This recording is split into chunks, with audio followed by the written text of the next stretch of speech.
ಜೈ ಜಿನೇಂದ್ರ. ನಾವು ಹಂಗ ಎಲ್ಲ ದೇವಸ್ಥಾನಗಳಿಗೆ ಹಂಗ ಯಾರ ಕಡದಲ್ಲಿ ಹೋಗ್ತಿದ್ವಿ.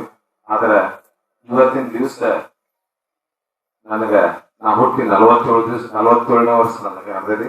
ಆದ್ರೆ ಇಂಥ ನೋಡಿದೆ ಫಸ್ಟ್ ಟೈಮ್ ನನಗೆ ಇಷ್ಟೊಂದು ಸಂತೋಷ ಆಯ್ತು. 103 ವರ್ಷ ಅವ್ರಿಗೆ ಹೆಂಗ ಬದುಕ್ಯಾರ ಅನ್ನೋದು ಗೊತ್ತಿಲ್ಲ. ಯಾಕಂದ್ರೆ ಈಗಿನ ಜನ 40-50 ವರ್ಷನಾಗ ಸತ್ತು ಹೋಗ್ತಾರ. ಯಾಕಂದ್ರೆ ಅವ್ರು ಯಾಕೆ ಇಷ್ಟು ವರ್ಷ ಬದುಕ್ಯಾರ ಅನ್ನೋದು ಮಾತ್ರ ಹೇಳಕ್ ಇಷ್ಟಪಡ್ತೀನಿ.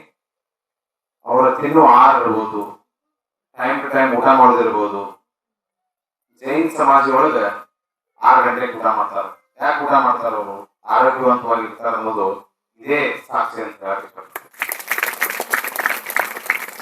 ನಾನು ಆ ಜೈನ್ ಸಮಾಜದ ಊಟ ಮಾಡೋದಿರ್ಬೋದು, ತಿರುಳಿಕೆ ಇರ್ಬೋದು, ನಾನು ಒಂದ್ ಸ್ವಲ್ಪ ಅದ್ರೊಳಗೆ ಪಾಲನೆ ಮಾಡ್ತೇನೆ. ಯಾಕೆ ಪಾಲನೆ ಮಾಡ್ತಂದ್ರೆ ಶಾಣ್ಯಾರ ನೋಡಿ ನಾವು ಕಲಿಬೇಕು. ಯಾಕಂದ್ರೆ ನಮ್ಮ ಒಬ್ಬರಿಗೆ ಅಲ್ಲ, ಅದು ಈ ಇರುವಂತ ನಡವಳಿಕೆ, ರೀತಿ ನೀತಿ ನಡವಳಿಕೆ ಜೈನ್ ಸಮಾಜವನ್ನು ನೋಡಿ ಕಲಿಬೇಕಂತೇಳಿ ನಾನು ಬಹಳ ಜನರಿಗೆ ಹೇಳ್ತೇನೆ. ಒಂದು ಜೈನ್ ಸಮಾಜ, ಒಂದು ಬ್ರಾಹ್ಮಣ ಸಮಾಜ.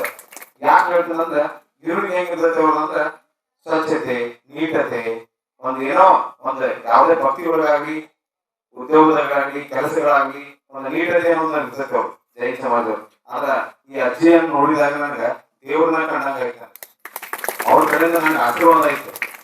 ಅಷ್ಟು ವಯಸ್ಸಾಗೈತಿ. ಅಜ್ಜಾರ ಮೊದಲು ಹೇಳಿದಾಗ ನಾನು ಎಲ್ಲ ರೆಡಿ ಐತೆ ಅಂತ ಹೇಳಿದ್ರು.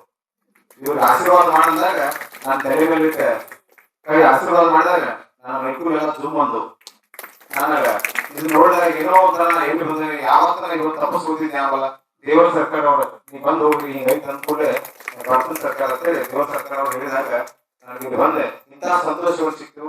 ಇಲ್ಲಿ ನನ್ನ ಕರೆ ತಂದ ಎಲ್ಲರೂ ನನಗ ಒಂದು ಪ್ರೀತಿಯಿಂದ ಆ ಅಜ್ಜಿಯನ್ನ ಭೇಟಿ ಮಾಡಿದ್ರು ಅಜ್ಜಾರು. ನಾವೊಂದು ಮಾತು ಹೇಳಿದ್ರು ಅಜ್ಜಾರ, ನಮ್ಮ ಮಠಕ್ಕೂ ಮುಖ್ಯಮಂತ್ರಿ ಅವ್ರನ್ನ ಕರ್ಕೊಂಡ್ ಬರುವಂತ ವ್ಯವಸ್ಥೆ ಮಾಡಿದ್ರು.